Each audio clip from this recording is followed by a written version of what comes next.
There is something quietly different about people who grew up in the 1980s. It is not nostalgia for neon colors or cassette tapes.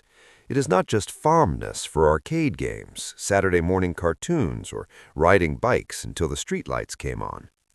It goes deeper than that. It is the feeling that when you look at the world today, you have somehow stepped onto a different planet. Not because you cannot adapt, you have adapted your entire life, but because you remember a version of reality that no longer exists and never will again. People who grew up in the 80s often say the same thing, even if they use different words.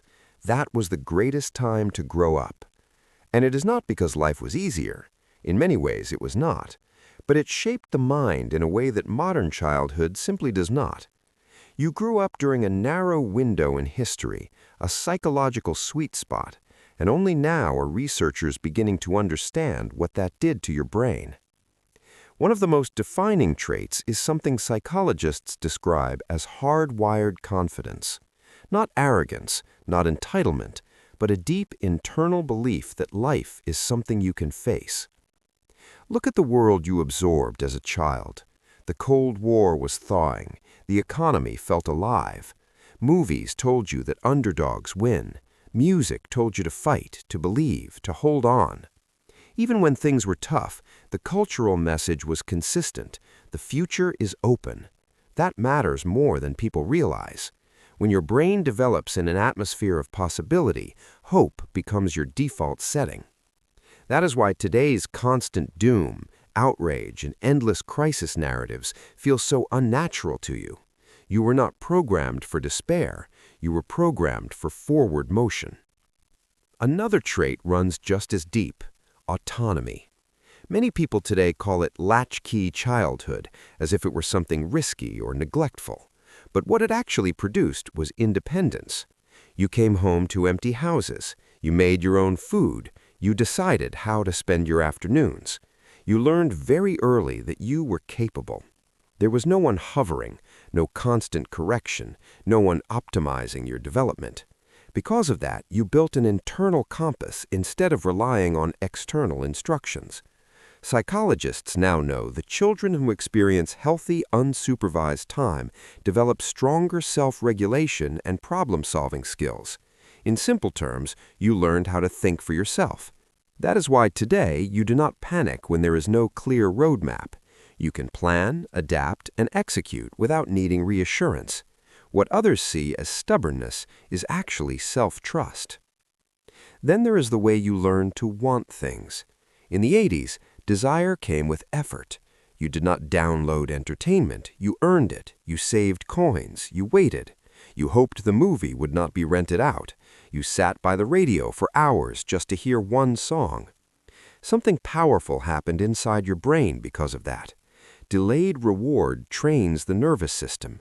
It teaches patience, impulse control, and satisfaction that runs deeper than momentary pleasure. When the reward finally came, it meant something. That is why instant gratification feels strangely empty to you now. Your reward system was not built for endless scrolling or one-click dopamine. It was built for pursuit, anticipation, and earning.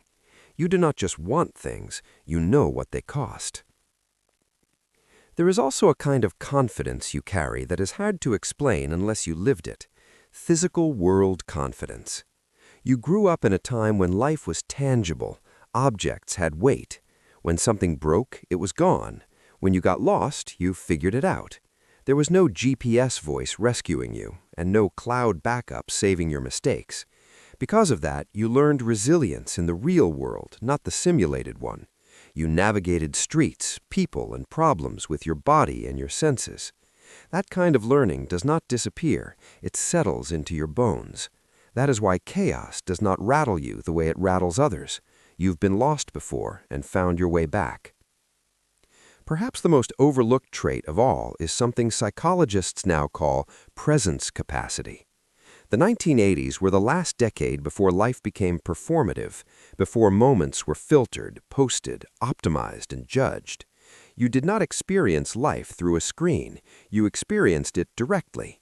When you were somewhere, you were there. No second screens, no notifications, no pressure to capture the moment instead of living it.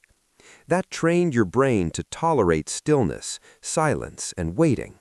It trained you to be fully inside your own experience.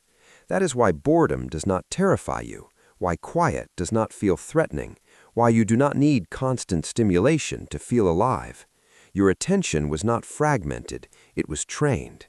So when you look at the modern world and feel out of place, remember this. You are not outdated. You are carrying abilities that are becoming rare. Self-reliance, emotional steadiness, patience, presence, a belief that effort matters, a sense that life is something you meet head-on, not something you curate.